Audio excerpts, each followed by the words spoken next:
Hola, ¿cómo están? Gracias por acompañarnos hoy. En esta oportunidad tengo el placer de presentar a Pablo Mason. Gracias por venir, Pablo. Hola Mariano, un gustazo estar acá, ¿eh?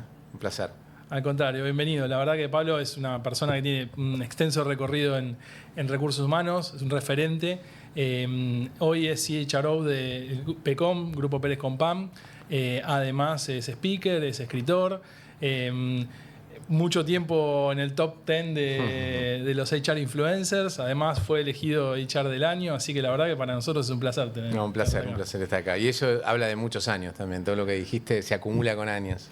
Pero tampoco, viste, todos los que tienen años tienen lo que vos podés representar. Así que la verdad que nada, una alegría que estés con nosotros. Para mí. La verdad que hace tiempo, Pablo, vos venís hablando del sentido del trabajo, ¿no? Reflexionás mucho sobre el propósito. Y hoy en un mundo, ¿no?, muy tecnológico, donde cada vez todo pasa muy rápido, ¿dónde encontrás vos realmente ese sentido de la parte humana, ¿no?, en el trabajo? Es una gran pregunta y que creo que en tiempos de la inteligencia artificial nos preguntamos todos los días y lo repreguntamos todos los días, ¿no? Es decir, cómo conservar esa conexión humana tan importante, digamos, para el mundo de las organizaciones, ¿no? En general podríamos hablar de todas las organizaciones, pero las organizaciones empresariales son parte, ¿no? Y yo te sumaría a lo que es la revolución tecnológica que vivimos, también todo lo que fue el home office y el trabajo virtual, que también de alguna manera nos alejó, ¿no?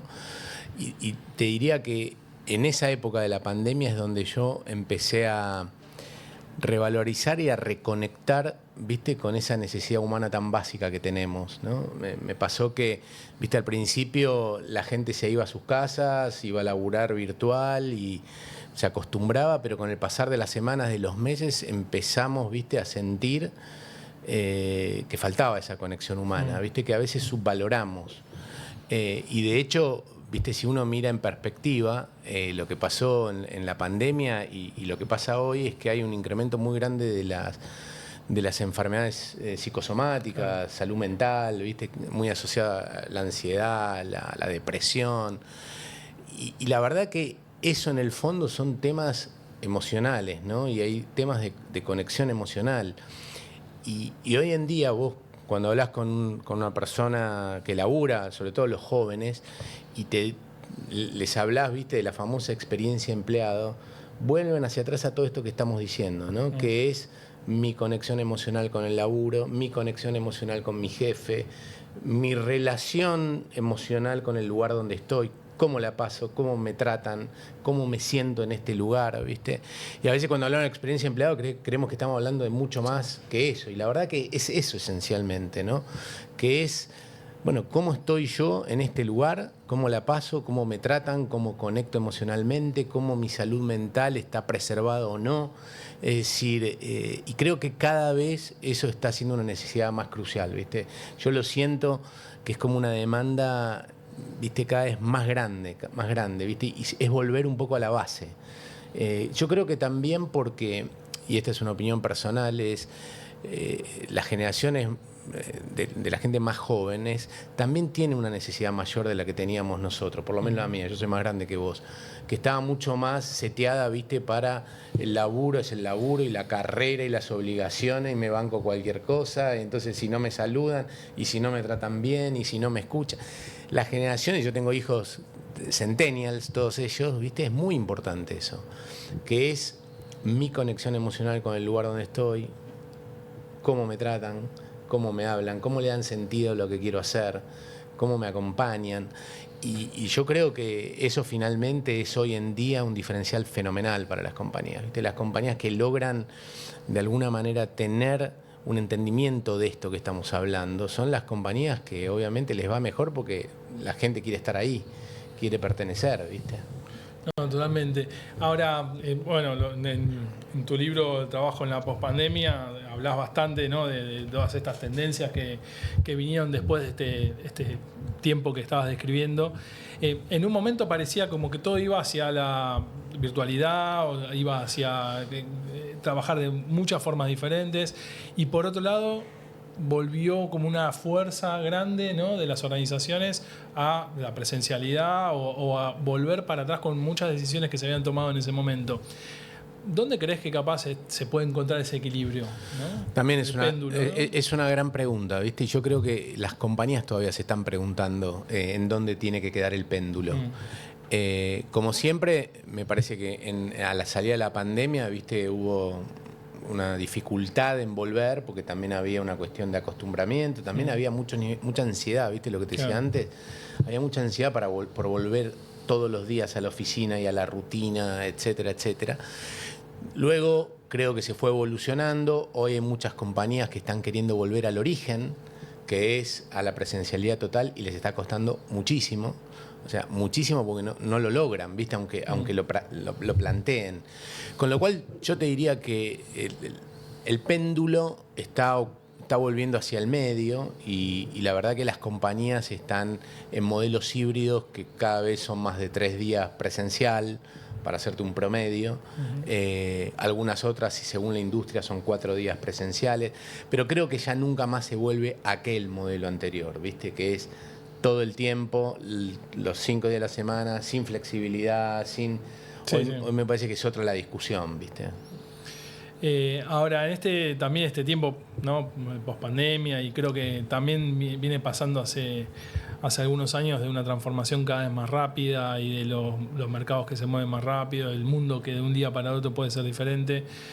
¿Cómo las organizaciones que todavía mantienen, no sé, estructuras más rígidas, o sea, pueden ir adaptándose a esto, ¿no?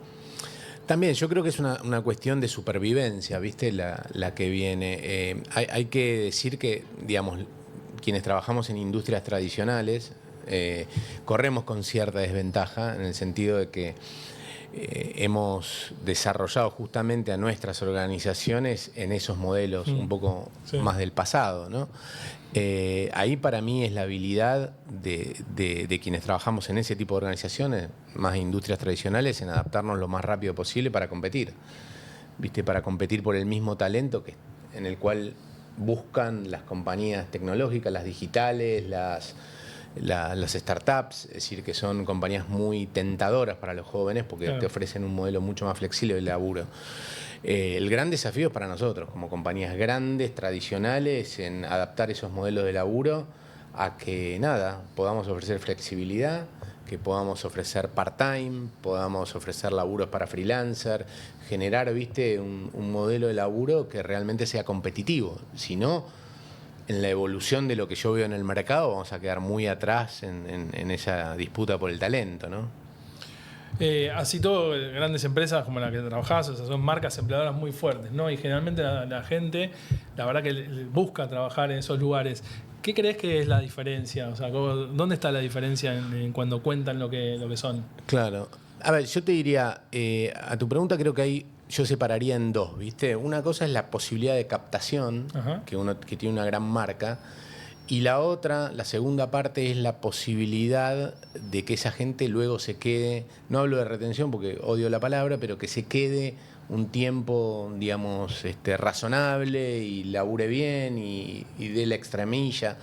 Entonces, es cierto que hay muchas compañías que tienen una muy buena marca empleadora, porque tienen prestigio, porque pagan bien, porque tienen programas muy sólidos, ¿viste?, de desarrollo de marca empleadora, etcétera, y que después cuando entras, a lo mejor no es, ¿viste?, lo que te contaron. Entonces, asociar esos dos mundos para mí es súper importante. Es decir, que tu marca empleadora esté realmente alineada con la propuesta de valor que vos tenés como empleador, ¿no? Para que no haya ese cortocircuito. Porque la verdad es, las compañías tendemos a sobreprometer, ¿viste? En general nos gusta... estás buscando talento y querés que vaya a laburar con vos y no con el competidor. Y a veces en esa disputa nos excedemos, ¿viste? Y sobrevendemos lo que somos. Por eso es tan importante para mí tener un mensaje alineado realista entre lo que sos y lo que contás. Porque si no, lo que te pasa es que, ¿viste?, la frustración es a los 3 meses. Antes era al año, a los 2 años, ahora es a los 3 meses. Rápido. Entonces, para mí, sigo diciendo y conecto con tu primer pregunta, es, bueno, vos contás todo lo que puedas contar de lo que sos, pero cuando entrás, hoy en día la gente quiere lugares saludables para laburar. Y cuando digo saludable me refiero en todo el sentido, ¿viste? Sanos desde el punto de vista humano. Sobre todo los más jóvenes, ¿no? Quieren esta cuestión de estar en un lugar donde se sientan bien, cómodos, no que no haya desafíos, que se los traten como bebés, simplemente, viste, en un contexto razonable. Pues acá mismo, o sea, alguien decía esto, ¿no? Decía, el momento que quizás, o sea, uno tiene que ser más transparente es en cuando uno hace la oferta, ¿no? Para que la gente no se vaya Sin duda. a una manera a llevar una sorpresa al poco tiempo de entrar, ¿no? Te voy a decir algo, a vos te debe pasar también, ¿no? A vos te debe pasar esto, que te preguntan esto, ¿no? Cuando, che, tengo esta entrevista en tal lado. Y te dicen, ¿qué te parece que diga? ¿Qué te parece que cuente? ¿Qué te parece que...? Y yo siempre les digo lo mismo, no sé si te pasará a vos cuando te consultes. Yo digo, mira, mi única recomendación es que trates de mostrar exactamente quién sos. Porque si vos mostrás una persona distinta a la que sos, esa compañía te va a comprar por alguien que no sos. Y vas a entrar y vas a empezar a tener cortocircuito. Con las compañías es lo mismo. Si vos vendés una compañía que no sos, vos decís, acá nos amamos todos, acá no hay conflicto. Sí, acá... Y el pibe entra y a los 3 meses ve que, como toda la compañía del mundo, tenés cortocircuito. Y claro, entonces hay como un contrato ahí que no funciona, ¿viste? Si uno no es transparente en esa interrelación, como decís vos. Está buenísimo. Otra de las transformaciones capaz que más está impactando es esta idea, ¿no? de tener una cultura digital, o sea, de llevar la transformación por el lado de la tecnología. ¿Qué crees que son algunas recomendaciones que siguieron o siguen en general como para ir siguiendo, ¿no? este avance? Mira, ahí yo creo que las compañías, no sé, en el grupo donde yo laburo, la verdad que nosotros tratamos de ir adelante en la incorporación de tecnología que nos haga más eficientes, más veloces, más ágiles, etc.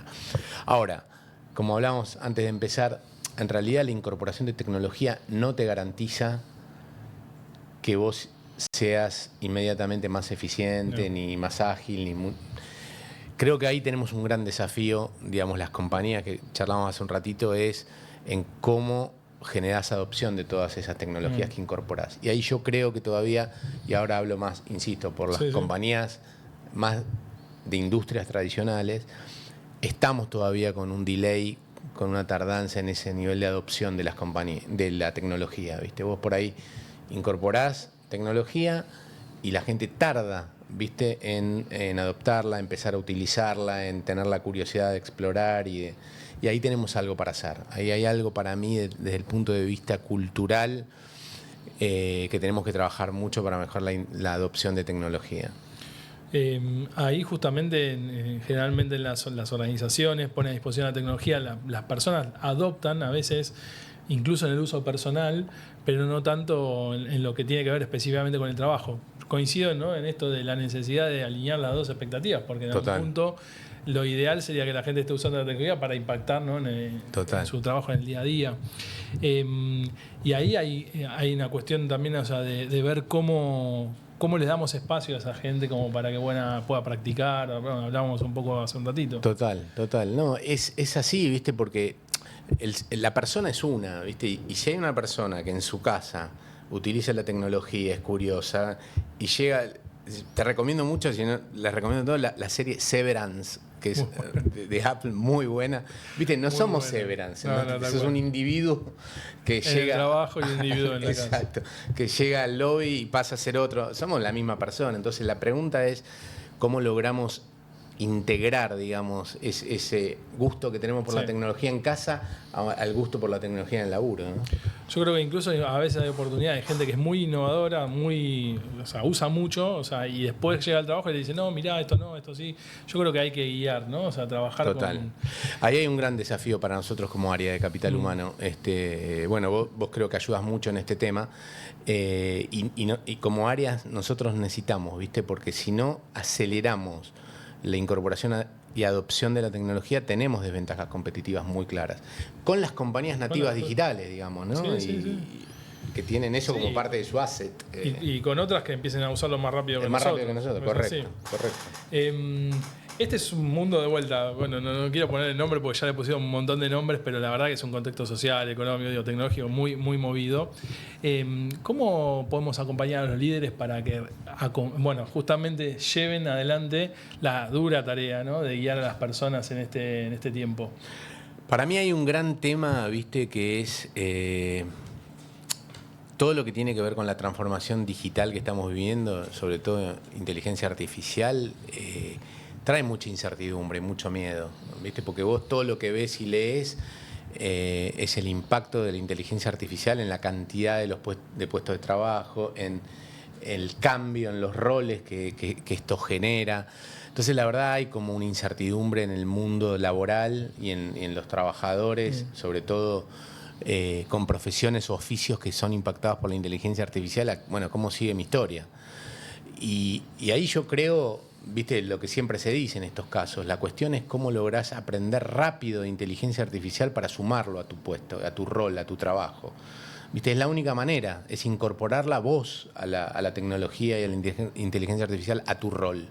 Por eso es importante explorar, investigar, tener curiosidad y que no el miedo te paralice, ¿viste? Porque tarde o temprano la inteligencia artificial va a impactar en tu rol. Entonces la cuestión es cómo te adelantás a poder utilizarla, ¿viste? Y a sacarle ventaja, digamos, para tu laburo. Algo que pasa generalmente, ¿no? Esto de nosotros vemos tendencias que van pasando y que de repente vas descubriendo, no sé, hablabas hace un ratito del trabajo freelance o del trabajo a distancia, o esto de las empresas empiezan a tener como empleados de tipo satélites que entran, salen. Vos trabajaste anteriormente también en empresas muy innovadoras, o sea, y actualmente también en cuanto a pensar esos esquemas. ¿Qué esquemas ves hacia adelante respecto a las organizaciones para mantener cierta flexibilidad, ¿no? Mirá, yo ahí, justo en el libro que mencionabas vos, se llama, en realidad, la pospandemia, el trabajo en la pospandemia, pero el subtítulo es Los nuevos ecosistemas de trabajo, que es justo lo que vos estás mencionando. Yo creo que vamos a un mundo, y eso ya está pasando en los países desarrollados, en donde las compañías tienen cada vez menos gente fija dentro de la propia estructura, ¿viste? Y cada vez tienen mucho más gente que labura de manera variable fuera de la propia estructura, a través de 1000 mecanismos. Hoy tenés plataformas de colaboración, tenés freelancers, tenés empresas terceras, shared services, en fin, tenés una cantidad de estructuras por fuera de tu propio negocio que te prestan servicio, muchas veces a un menor costo, muchas veces con más especialización, que es hacia donde el mundo va.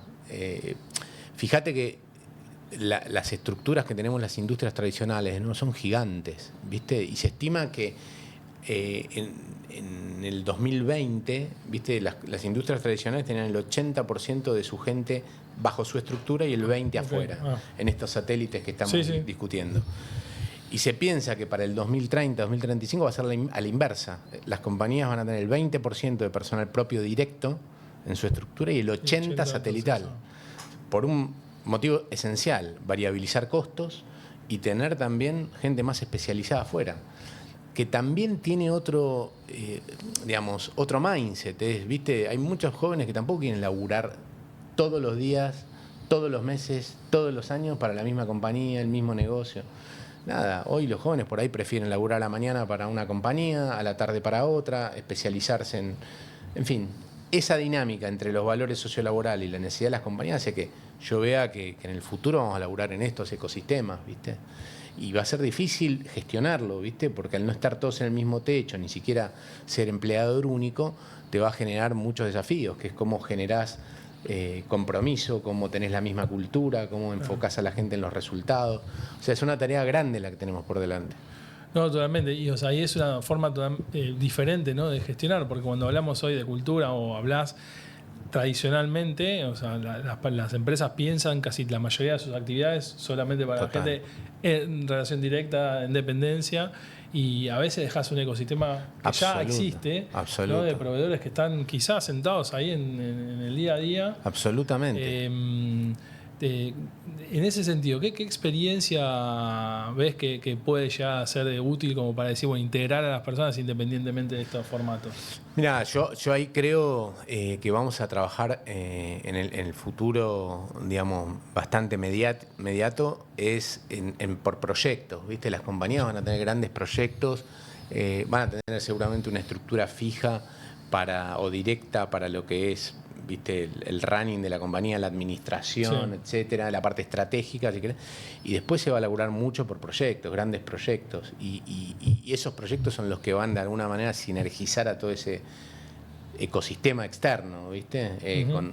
Ahí lo que vamos a tener que orientarnos es mucho más a modelos justamente de gestión por proyectos, con indicadores por proyectos, con pago por proyectos, con gestión del talento por proyectos. Es decir, yo creo que cambia en eso, ¿viste? Un poco como laburan las startups, ¿viste? Sí. Pero a gran escala. Ahí me parece que está el juego y es donde vamos a tener que cambiar todos nuestros propios sistemas, ¿viste? De gestión de capital humano.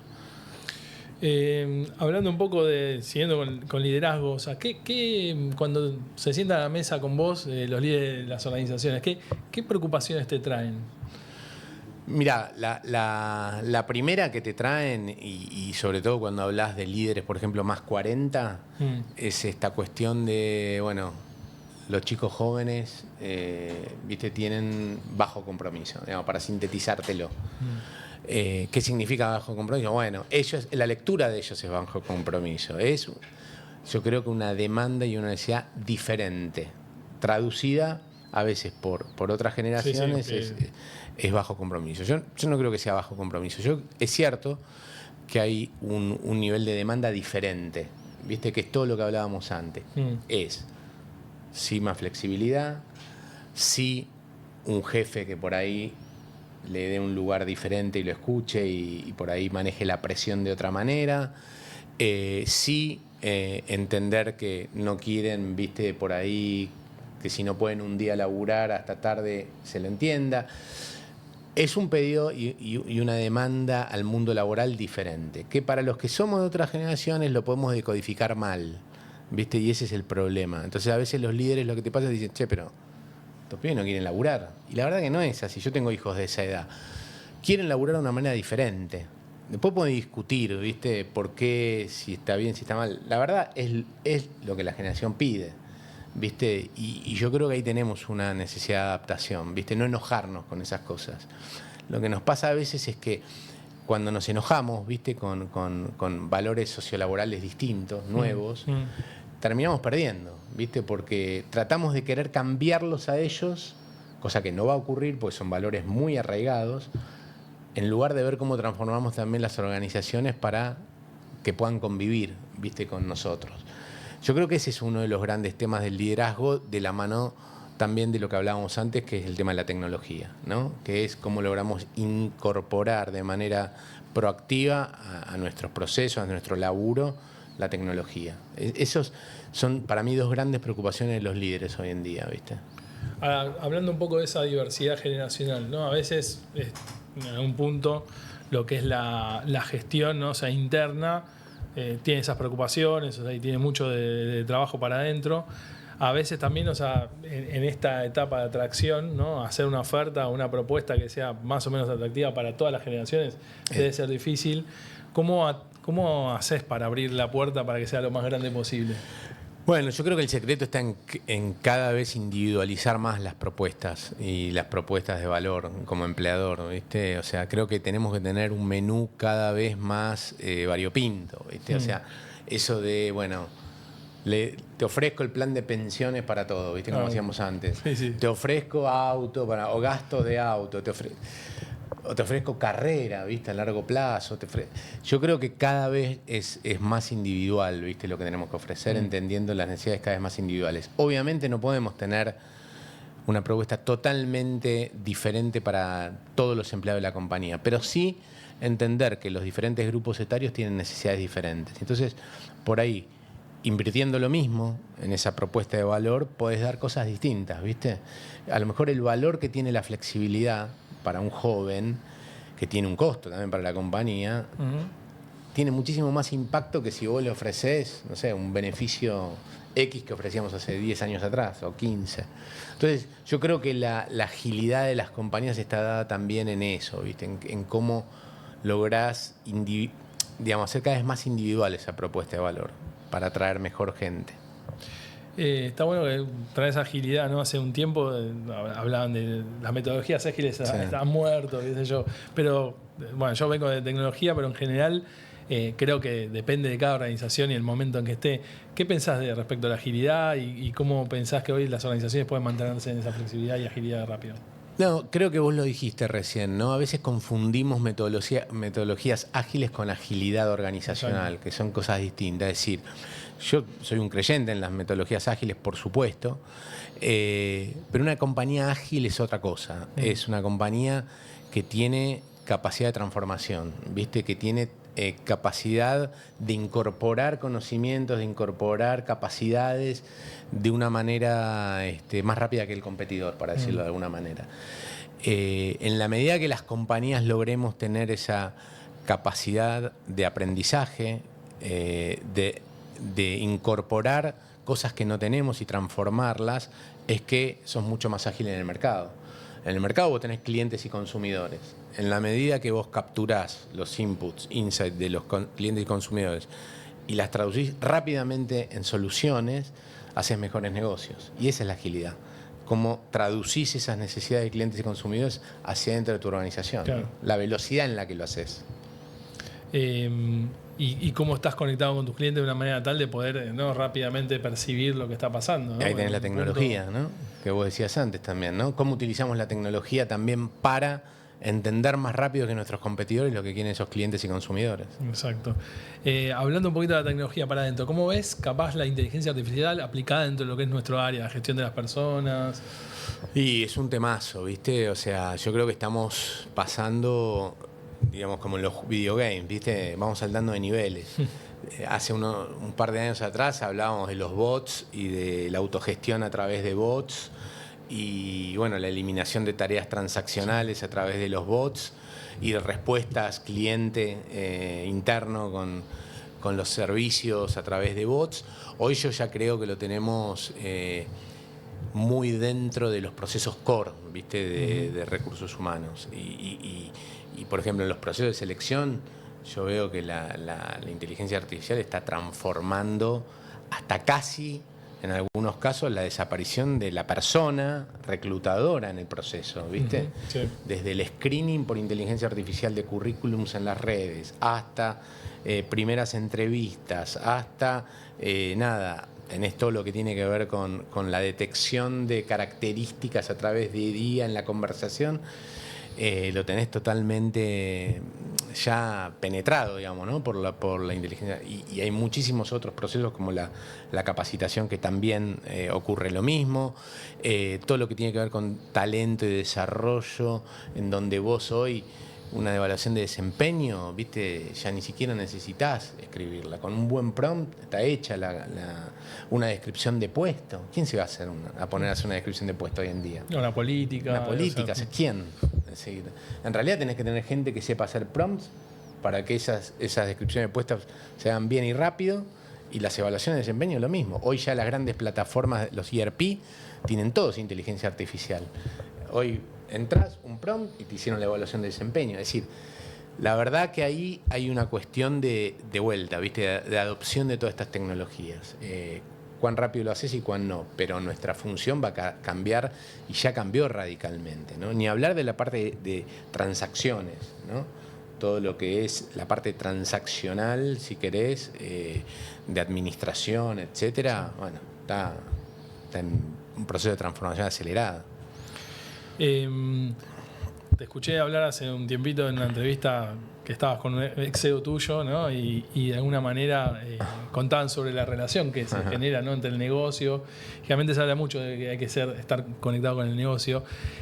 ¿Cómo crees que fue evolucionando el rol de recursos humanos en ese sentido? ¿Y de qué manera vos te conectás con el negocio? ¿O qué recomendás? Está bueno, está bueno. Viste, yo dos comentarios te podría hacer ahí que siempre los pienso, ¿no? La primera es, a veces creo que nos pasamos de rosca con la historia de bueno, recursos humanos es el negocio y tiene que saber del negocio. Es correcto. Uno tiene que entender y conocer la variable de negocio. Ahora, antes que eso, tiene que saber mucho de capital humano. Es decir, vos tenés que entender el negocio no para hacer la mejor propuesta de marketing o financiera, sino para traducir esas necesidades de negocio en soluciones de capital humano. Eso es lo que me parece más importante. Es sí entender el negocio. Cuando participas en un comité ejecutivo, por supuesto, tenés que agregar valor también en las discusiones de negocio, pero sobre todo para traducirla en mejores soluciones de capital humano. Esa es mi primera reflexión, que a veces, viste, nos mareamos y ¿qué es entender del negocio? Sí, bueno, sí. no, pará, yo primero, si tengo que construir capacidades para una compañía... La gente después. Exacto. Y lo otro que está muy en línea con tu pregunta es cómo fue variando, ¿viste? Ese servicio al negocio, al cliente interno. Y ahí yo te diría creo que esta idea de servir al cliente interno fue mutando a agregar valor al cliente interno. Y eso a veces significa no acordar todo lo que la línea quiere o el CEO quiere o el negocio quiere. A veces tenés que discrepar, ¿viste? Y tenés que ser en algún sentido contracultural en muchas cosas para poder ayudar a cambiar. Claro, totalmente. Decir las cosas que la compañía no quiere escuchar. ¿Viste? Yo tengo esa idea un poco de deberíamos ser el inconsciente de la compañía, ¿viste? Que te diga cada tanto, che, por acá no, la gente está pidiendo esto otro, me parece que tenemos que mejorar en esto. Hay algo ahí que es una posición de incomodar, que no es lo que tradicionalmente, viste, se planteaba, como servir a toda costa el negocio. Eso creo que ha ido variando, ¿no? Totalmente. ¿Dónde te encontramos en redes? Soy casi un unired en LinkedIn. En LinkedIn es donde interactúo. Ahí estamos, bueno, ahí lo tenemos en Pablo Mason. Y ahí está el link también para encontrar tu libro. Sí, ahí se puede bajar. De mi perfil se puede bajar el último libro, sí, gratuitamente. Bueno, excelente, ¿no? Recomendada, lectura recomendada. ¿Qué le dirías a alguien que arranca? Somos colegas de Relaciones del Trabajo. Digo, ¿qué le dirías a alguien que arranca, ¿no? en la carrera? O sea, sí, tal cual. No, a ver, yo creo, primero que sabes que te lo dije, creo que la primera vez que nos conocimos, que amo mi carrera, además de amar a la UBA y a la Facultad de Ciencias Sociales, amo mi carrera y estoy muy agradecido a muchas cosas que me dio la carrera también, ¿no? Entre otras, no me ha convertido en un especialista en tecnologías de capital humano, ¿viste? Solamente en administración de herramientas, de procesos. Creo que lo que nos dio la carrera, y vos que estuviste siempre súper involucrado en la carrera, es también a entender que al final cuando vos elegís laburar de esto, lo más importante es la persona que tenés enfrente, ¿viste? Y darle un valor a esa relación todavía para mí sigue siendo súper diferencial, ¿viste? Yo siempre digo lo mismo, y te hago la anécdota corta. Cuando me fui de Unilever, que tuve 27 años, ¿viste? Yo siempre creí que cuando me despidieron me iban a decir, che, flaco, qué bueno ese proyecto de transformación que hiciste. Y la verdad que la gente ni sabía lo que había hecho. En realidad, la gente que se acercó y agradeció me dice, che, te quiero agradecer, Pablo, esa vez que yo tuve ese problema con mi hijo, que me ayudaste con la obra social, fue un montón. O aquella vez que tuve ese problema en mi carrera en donde no sabía para dónde ir, que me diste una hora y me escuchaste. ¿Viste? La gente todavía necesita ser escuchada y ahí hay un valor muy grande de nosotros como profesionales. No, totalmente. Creo que es donde nosotros hacemos la diferencia y coincido en que la gente te recuerda por esas cosas, se olvida de todo lo demás. Lo otro. ¿Algún mensaje final que te gustaría dejarnos?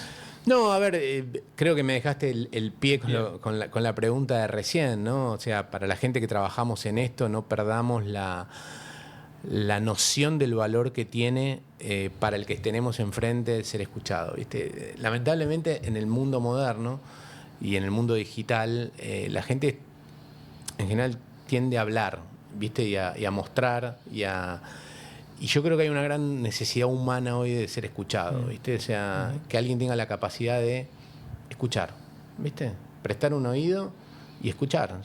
A veces no puedes ayudar, ¿viste? Yo siempre digo que a veces nosotros en nuestro laburo decimos más no que sí, ¿viste? Muchas veces. Sí. Pero no importa. Lo que importa es que vos escuches y le des valor a lo que está diciendo el otro. Y yo creo que hay un gran desafío para nosotros como profesionales, ¿viste? Recuperar esa capacidad de escucha y poner en valor lo que está diciendo el otro. y creo que es por lo menos desde mi punto de vista, una capacidad que no nos va a reemplazar la IA. Ni hablar, por suerte. Bien, bueno, gracias por venir, Pablo. Un placer, Mariano, un placer, como siempre. Bueno, gracias a todos estar con por vos. estar. Gracias. Hasta luego. Chau.